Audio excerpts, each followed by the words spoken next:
everyone, this is Moshe, the Electric Israeli, and thank you for joining my channel. If you are new, don't forget to hit that subscribe button and help me change the world one electric car at a time. Thank you to all my Patreons. And if you are interested in buying a Tesla car before the end of the year, make sure to use my referral code so you can get 1,000 free miles for supercharging. Anyway, Elon Musk has been hanging around in Berlin these days, getting awards, looking at the Tesla Gigafactory in Berlin, exciting stuff. But he said something very interesting, very interesting. He said that he's willing to acquire a legacy manufacturing.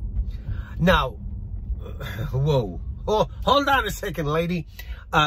Here's a little bit of a history. Tesla factory in Fremont, where Tesla producing all its cars that sold in the United States and Europe, was acquired. It was an old Toyota factory. I think it was a GM as well. So they acquired it, obviously, for very cheap, and they retrofit it, and that's where they produce all their cars in the United States and for the United States and for Europe. Now, obviously, there's a factory in China that's producing for China, Texas coming up, Berlin coming up, and on we go. But the China, the Berlin one, and the Texas one are from ground up. The factory in upstate New York, in Buffalo, for the solar stuff. The one in Nevada, where they're doing the batteries. This is Tesla built, fitted to their needs. So that's number one. So that's what Tesla does. With the exception of Fremont, they build their own stuff the way they like it, and they are getting really good at it. Really exceptional performance, building their own factories and all that stuff. Not get into it. Number two, Tesla valuation is really insane. It's like over 500 billion, more than half a trillion dollars valuation. So acquiring a legacy company on its face could make sense. You get a trained workforce, you get a ready-made facility and all that. But here's the thing. Hold on. Here's the thing. First of all, you have to retrofit that line of production. Okay. They don't make gasoline cars, so they don't. It's a completely different thing.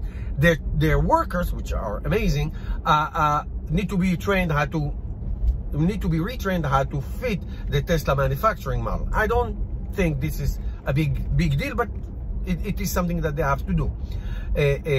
Third, depending who they acquire, I don't know if there may be some kind of a company you never heard of, but let's say, I'm totally making it up. Let's say they acquire Ford, which has a $36 billion market valuation, and the stock is $9.50 or something like that. So let's say they do that, okay? That means Ford or GM or you Chrysler, you name it, I don't care. Pick one. Somebody in Europe, they have to, of course, cease to exist in terms of gasoline.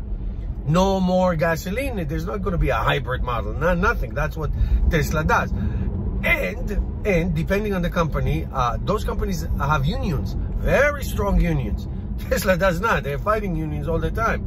That's another. So it's very complicated. Now, Tesla acquiring companies for technology, yes, that happens all the time. They acquire the battery companies, all kinds of small technology companies. That's fine. That's incredibly important, but that's fine. But not like a whole auto company. Now, the big picture is, in my opinion, the big picture is, and if you didn't pay attention to what Herbert Diaz said, the CEO of Volkswagen, is that basically they have like mission T.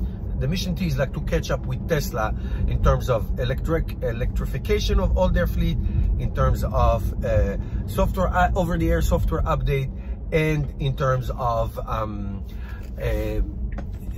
autonomy. So the inevitability of everything going electric is just a matter of time. Will companies collapse, go bankrupt, merge? That definitely going to happen in the next 10 years. That I can guarantee that. Which leads to, is Tesla going to be part of it, or is it happening now? Way, like, almost earlier than anybody thought. It's possible, but I will not discount it. I will not say, it's never going to happen. It is absolutely possible. I just name to you the obstacles that can happen. Not that they cannot overcome. They can overcome. And it's an effort, but absorbing a big company, let's say, a big gasoline company with all the obstacles that we talked about will make Tesla valuation make more sense. That's what I'm trying to do. Let me know in the comments what you think about. This is very interesting stuff. Let me know in the comments what you think about. I'll see you tomorrow, guys. Thank you.